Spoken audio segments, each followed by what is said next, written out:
Hello, welcome back to our channel.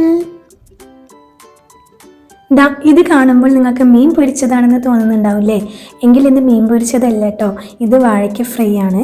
വാഴയ്ക്ക കൊണ്ട് മീൻ പൊരിച്ച അതേ രുചിയിൽ ഇതുപോലെ നമുക്ക് ഉണ്ടാക്കിയെടുക്കാം.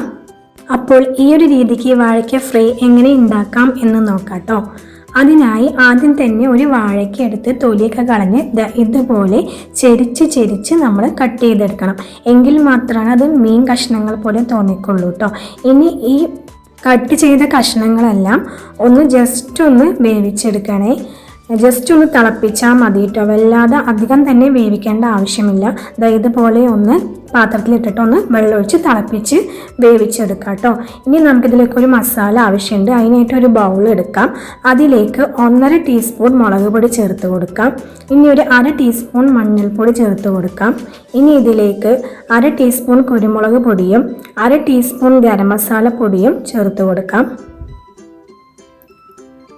ഇനി ഇതിലേക്ക് 1/2 ടീസ്പൂൺ ഇഞ്ചി വെളുത്തുള്ളി പേസ്റ്റും ചേർത്ത് കൊടുക്കാം. 2 സ്പൂൺ വിനാഗിരി കൂടി ആഡ് ചെയ്തിട്ട് നല്ലപോലെ ഇതൊന്ന് മിക്സ് ചെയ്തെടുക്കാം കേട്ടോ. ഇനി ഇതിലേക്ക് ആവശ്യത്തിന് ഉപ്പ് കൂടി ചേർത്ത് കൊടുക്കാം. എന്നിട്ട് നല്ലപോലെ ഒന്നും കൂടി മിക്സ് ചെയ്തെടുക്കാം. ഇനി ഈ മിക്സിലേക്ക് നമ്മൾ വേവിച്ച് വെച്ചിട്ടുള്ള വാഴയ്ക്കല്ലേ, അത് ഇട്ട് കൊടുത്തിട്ട് നല്ലപോലെ ഒന്ന് മിക്സ് ആക്കി എടുക്കാം. വാഴയ്ക്കയിൽ നല്ലപോലെ മുളകൊക്കെ നല്ലപോലെ പിടിക്കുന്ന രീതിക്ക് നല്ലോണം ഒന്ന് മിക്സ് ആക്കി എടുക്കാം.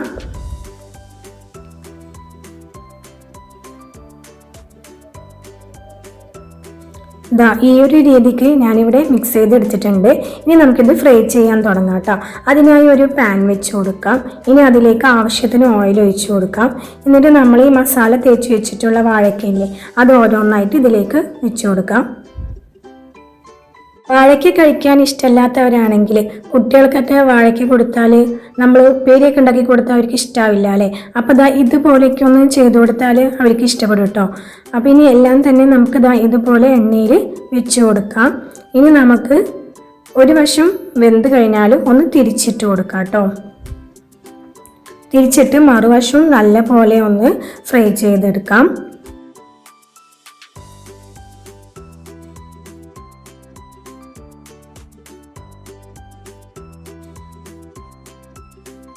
ഇനി ഇതിൻ്റെ മൊഞ്ച് കൂട്ടാനായിട്ട് കുറച്ച് കറിവേപ്പില കൂടി ഇതിലേക്ക് വിതറി കൊടുക്കാം കേട്ടോ.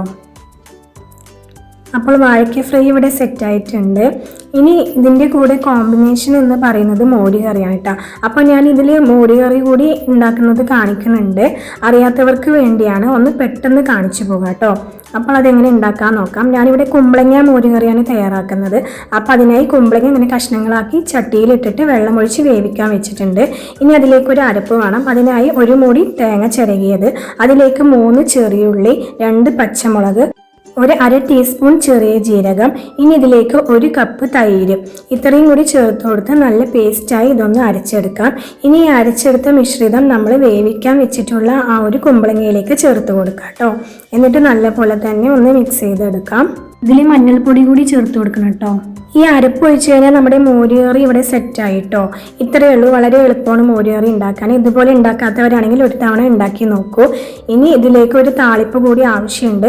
അതിനായി ഒരു പാൻ വെച്ച് കൊടുക്കാം. അതിലേക്ക് വെളിച്ചെണ്ണ ഒഴിച്ച് കടുക് പൊട്ടിക്കാനിടാം. കടുക് പൊട്ടി വന്നതിന് ശേഷം വറ്റൽമുളകും കറിവേപ്പിലയും ഇട്ട് കൊടുത്ത് ആ ഒരു താളിപ്പ് നമുക്ക് ഈ ഒരു മോര് കറിയിലേക്ക് ഒഴിച്ചു കൊടുക്കാം. നമ്മുടെ മോര് കറി ഇവിടെ സെറ്റായി റെഡിയായി വന്നിട്ടുണ്ട് കേട്ടോ. ഇനി ചോറിലേക്ക് നമ്മൾ തയ്യാറാക്കി വെച്ചിട്ടുള്ള ആ മോര് കറി ഒഴിച്ചു കൊടുക്കാം. ഇനി ഇതിലേക്ക് നമ്മൾ ഫ്രൈ ചെയ്ത് വെച്ചിട്ടുള്ള ആ വാഴയ്ക്ക കൂടി 2-3 കഷ്ണം വെച്ച് കൊടുക്കാം കേട്ടോ. അടിപൊളി കോമ്പിനേഷനാണ്. അപ്പോൾ ഇതുപോലെ വാഴയ്ക്ക ഫ്രൈ ഉണ്ടാക്കാത്തവരുണ്ടെങ്കിൽ ഒരു തവണ ഉണ്ടാക്കി നോക്കൂ, അടിപൊളി ടേസ്റ്റാണ്. അപ്പോൾ ഇനി എൻ്റെ ചാനൽ നിങ്ങൾ ആദ്യമായിട്ടാണ് കാണുന്നതെന്നുണ്ടെങ്കിൽ ഒന്ന് സബ്സ്ക്രൈബ് ചെയ്യണേ. അടുത്തുള്ള ആ ബെല്ലൈക്കണും കൂടി ക്ലിക്ക് ചെയ്യണേ. ഇനി അടുത്തൊരു വീഡിയോ ആയിട്ട് വീണ്ടും വരാം. അതുവരേക്കും ബൈ ബൈ.